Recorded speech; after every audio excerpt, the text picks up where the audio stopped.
Hello everyone. Welcome to my first ever knitting podcast. We're going to see how this goes because me multitasking while knitting has historically gone poorly for me. And I'm at the ribbing section of what I'm working on, and so we'll see if I can keep track of what I'm doing.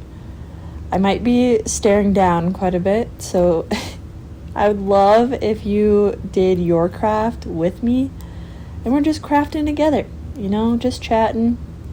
Nothing too serious, Let me know what projects you're working on, because I'm so curious on what people are making, and if you like it, if you're enjoying it. That's important too.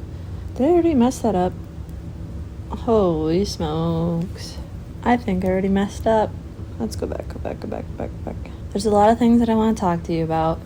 First off, I am currently working on my first ever test knit, which is so exciting. I've never done one before, and I knew when B put the video out for this cardigan that I had to apply for the test knit, and I got accepted. So let me finish this here and I'll show you what it looks like. You get a little sneak peek of what it's looking like. This, I don't even know if you can see it. You can see it from far away. But it's a super, super sick snake head that's on the back of the cardigan. I am so excited for this. It is so much fun. I definitely have made mistakes and had to rip some out, so we'll see how this goes for me. But it's been such a joy to work on, and it's really cool to see all the colors that the other people in the test knit group chose. I went with just the traditional black and white because I feel like that fit my wardrobe the best out of it all. So I'm very excited, very, very excited about this. It is interesting seeing people's progress, and I need to remind myself that I'm not a fast knitter, and I don't have all the time to knit, and there are people that are able to knit at their job, so that is definitely a factor to consider when somebody's sharing how far they are on their knit. So you should never compare yourself is the lesson here, and I need to be better about that. But super cool. And it's fun to see like the behind the scenes and see if there are any mistakes or like things that could be improved. And like it's a cool little community of people that are working on this, so it's really awesome to be a part of it. I just received my zipper for my duck cardigan. Well, I'll be getting it tomorrow. I had a local shop order it for me, and I'll be learning to sew that in. So that will be an interesting experience for sure. I've decided that I really love the knitting community as a whole. I mean, there's always going to be people that I'm not a fan of, but as a whole, I think I really love it because oftentimes it's not somebody selling you stuff. If they are, it's yarn, and it's something that I'm interested in hearing about and hearing people's experiences with, and so it's cool stuff. But knitting as a whole is crafting yourself, and so it's not like a useless product that I don't need or want, and it's usually like generally pretty calm videos. I don't like the screaming videos trying to sell me something.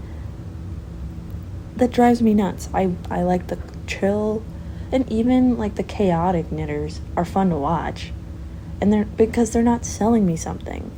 They're genuine people that aren't just trying to make a quick buck and like scam people, I think that's why I love it so much. It's truly solely about support for each other and curiosity on different patterns, and it's such a cool community that I love being a part of. It is the coolest thing ever. I do want to talk about some of the patterns that I want to make this year. I intended to make like a beginning of the year 2026 knit goals, and I just never did. Because it's also changing so often. I don't want to put myself in a box of, oh, these are the things that you said that you're going to make, so you need to make them. So after this guy here, I just received my knit kit from Moo Knits, from Helena Moo, on Instagram and YouTube. She's based in Norway, so it's 100% Norwegian wool yarn. And what's so interesting and like full circle moment is this is the sweater that got me into knitting, that inspired me to start knitting so that I could have a sweater like that. So when she released that she was going to do knit kits for it, I knew that I needed one. I needed to get it. So I woke up early and was able to get one, which is so, so cool. So that is the first project that I'll be working on after this one.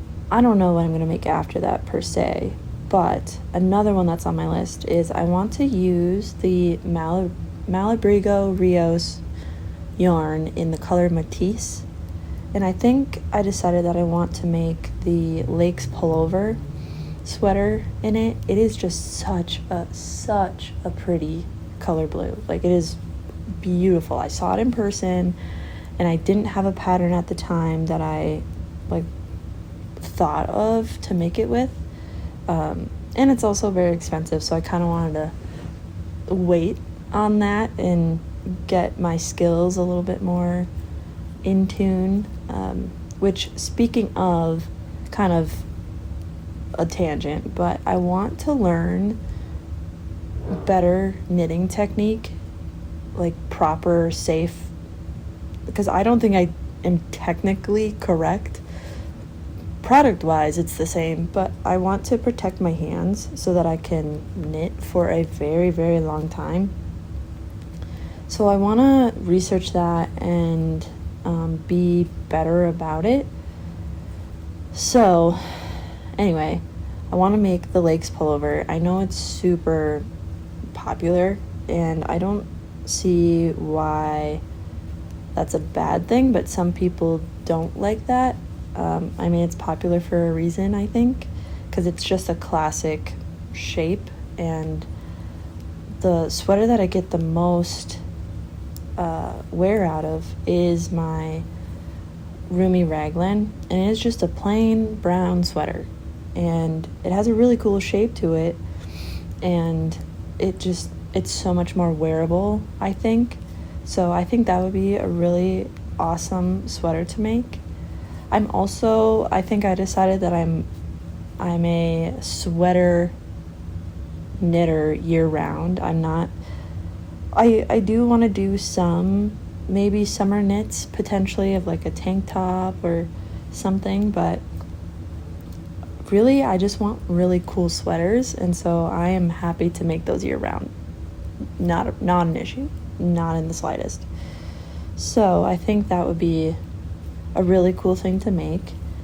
The yarn shop that I have in town that just opened up, we have another one, but this new one that just opened, they are selling yarn from sheep that are in this valley, which is the coolest thing I've ever heard of. And I absolutely need to make a sweater out of that yarn.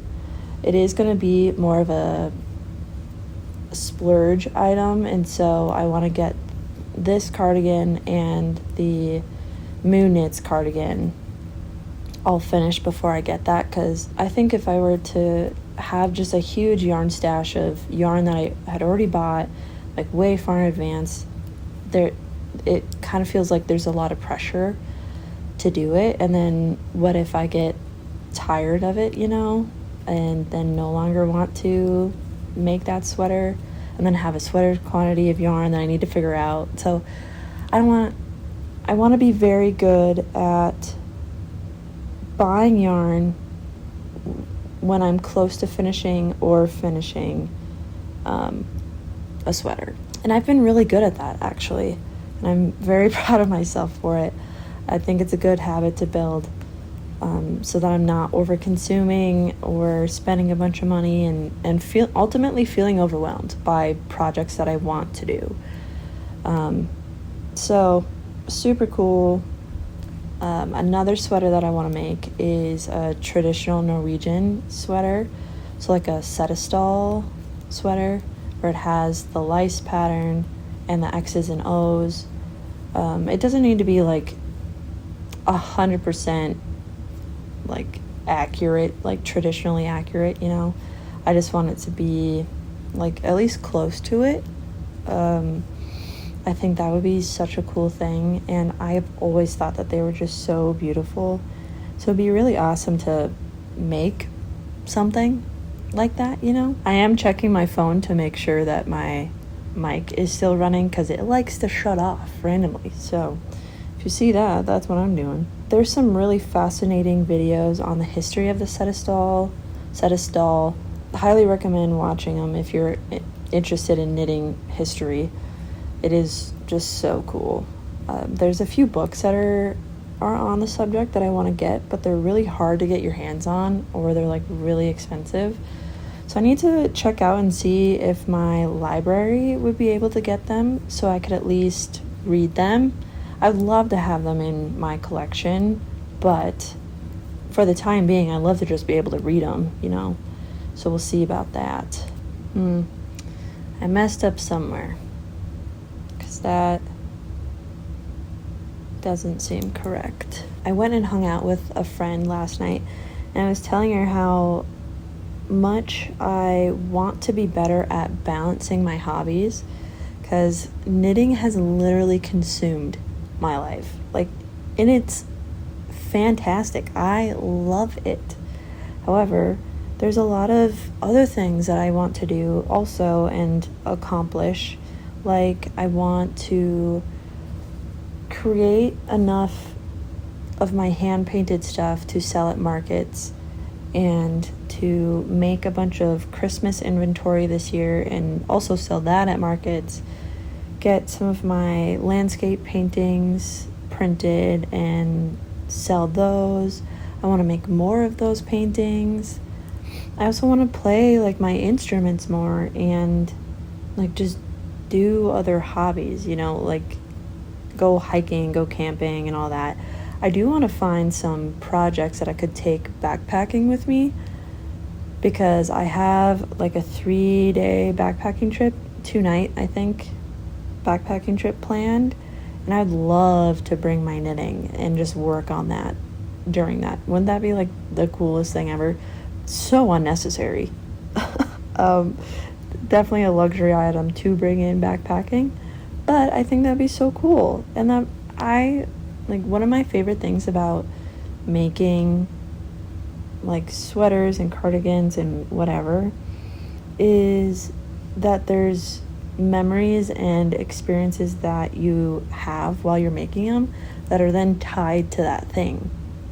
I'm gonna have a video coming out talking about my duck cardigan that I made, and my life has changed drastically since the beginning of that cardigan until now. It's crazy. And it's so special too. And I'm sure there's things that happen that negatively impact some people's memories of that item, and maybe they end up frogging it and making it something new instead. And I think that's really cool. There's just so many memories tied to each thing that you make, and I think that's really awesome. So I'd love to take something backpacking. We'll see how big of a project I'm willing to hike back into the backcountry or not. We'll see. But I have a bunch of trips planned for the summer, and I'm just so excited for everything to come and for you to see all the videos that are going to come out of it. It's been so much fun. And I think it's fun to combine your hobbies too. I don't like the videos that I make they're kind of all over the place a little bit. Kind of. I mean, I have multiple interests, and that's why I make different style of videos. whether it's snowboarding, knitting, painting, hiking, camping. Like, I am a person who has more than one interest, and I don't think that I need to niche down, because I know that there's other people that have those same interests, I'm sure. And even if you don't like the snowboarding videos, you can like the knitting videos, and that's fine. I don't see why, like, all these people that are giving advice on how to grow online is all about niching down, and like, that just seems so boring, you know? I mean, I could do like a full just knitting channel, I think, and that would be so much fun.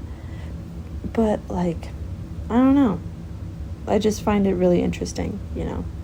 I'm going home soon to meet my 2 brand new nephews that were born, I don't know, like a month apart, I would say. And I am so excited to see them and see the rest of my family for a little bit. It's going to be a quick trip, and I'm driving, which is quite the drive. So I'll be listening to a lot of music and podcasts. I do kind of want to get into listening to audiobooks more, especially while I'm knitting. I think that would be really cool, because, I mean, there's books that I want to read, but I'm not going to choose reading over knitting. And I feel like that's just the logical solution, is to just listen to it, you know? So, I don't know. There's a few other patterns that I would really like to make. Some of them are from the Drops website that are free, and they're definitely old, and so they're harder to understand. And a lot of them have steeking in them, which is super intimidating. But I don't know, I think it'd be cool to have just some unique things in your closet, you know? So I might do that and see how that goes. I haven't seen too many people make videos on making anything from their catalog. So we'll see what I can find, and if I do need like help or something, you know, on how to make something. I don't know. I've also been getting a ton of videos on TikTok about like needlepoint, stained glass work, all these like really cool things. Oh my gosh, Jade, well, I don't remember what her name is. Her name's Jade. She posted a video that she made a rocking chair. Literally made a rocking chair. Is that not like the coolest thing you've ever heard of? So she can just knit in a rocking chair that she made herself. And I want to do that so badly. And I looked up, because I'm pretty sure we live in the same town. And I looked up the person that she took the course from, and man, do I want to do it. The only issue is it's a full week to do it, and it's like 9 to 5 for like 7 days or 5 days or something. And then I also can't afford to take the class right now. It says that there are scholarships for each class, but I don't really know what kind of like qualifies somebody for that. But someday I will be making my own rocking chair. That is literally the coolest thing I could think of. And there's this basket weaving kit that I want to get for my birthday, I think, which is at the end of the month. And then I can keep my knitting in that. And that would be so cool. There's just so many cool things to make with your hands. And I want my house to be filled with things that I've made. It's so much cooler to have a house full of handmade things rather than just full of IKEA, you know? And I don't know, it just is so stale sometimes. So I love having one-of-a-kind things, you know? So it's so cool. I'm so inspired by her. She's so awesome. I did do it wrong, but I caught it a lot sooner this time. Oh, how do people chat and knit at the same time? That is so impressive to me. I'll get better at it. I also feel like I'm holding my knitting like right in my face. I need to get like those magnifying glasses like the guy in Toy Story that's like restoring Woody. I think that's what my future needs to look like. I'm going to an event called the Maid Fair in town tomorrow, and it's a bunch of vendors of handmade goods. I'm so curious on if any like AI stuff will be there, if it like slipped through the cracks or like what they allow. I hope not, but you never know with those events. And so I'm so excited. I have always worked Saturdays for years, literally over 6 years, I think. I've always worked Saturdays, so I've never been able to go to any of these events. So I'm so excited. It's going to be so cool. And then I'm going to go on a bike ride on Sunday. There's going to be so many cool things that I'm doing this weekend. So I don't know how much time I'm going to have for knitting, but we're making it happen. Let me show you a better look at where I'm at for this guy. Get a little sneak peek. It is quite literally the sickest thing I've ever seen. I'm so excited. Let's see. I really want to make a video talking about all the knits that I want to make, and then I can go into more detail about like the yarn weight, what the construction is like, and really go in depth about it. So I'll probably make that in the future. I just kind of wanted to share about my general kind of ideas, my loose plans for the future, and just chat. You know, I usually put on knitting podcasts while I'm knitting because it's really fun to listen to people yap, see what they're working on, see what they've, like, it is like the coolest thing ever. So I'll be having a video of my duck cardigan coming out soon once I get the zipper installed, and then I'll probably have one out for this guy, and then I'll have one out for my moon knit sweater, and that's going to be way in the future, but you kind of get a little sneak peek on what I'm working on, because I don't even think I've shared anything about being in this test knit group. I probably will share something on Instagram maybe tomorrow before I post this video, but I'm like, it's so exciting and so cool, and I can't believe that I'm literally doing a test knit. I learned to knit 2 days before Christmas of 2025, and it is currently May 1st, 2026. That's crazy. That's so nuts. I hope you enjoyed listening to me talking and seeing me make a mistake and have to go back, but I finished one row, which is great. Now I'm gonna lock in, probably put on another knitting podcast. I just finished watching Jenna Phipps' video of her, like, they're renovating their house. Let me mention a couple of the YouTubers that I like watching. I like watching Kathleen Illustrated, Carly B, Sydney Graham, Jenna Phipps, Isabella Page, Alexa, Sunshine 83, Carrie, Dayton, their friends, and who else? Furry Little Peach is also such a favorite. She is such a joy. Same with Carly B. Like, they are just so fun to watch. I'm a more quiet kind of person, so it's really fun to watch those people that are a little bit more energetic and colorful and fun in that way. So I mean I watch a ton of different, like, renovation videos, crafting videos, adventure, history, like a bunch of everything. So my YouTube is definitely interesting to watch. But thank you for watching this video. Like it if you liked it, subscribe if you want to, and I'll see you in the next one. Bye. Oh, my coffee.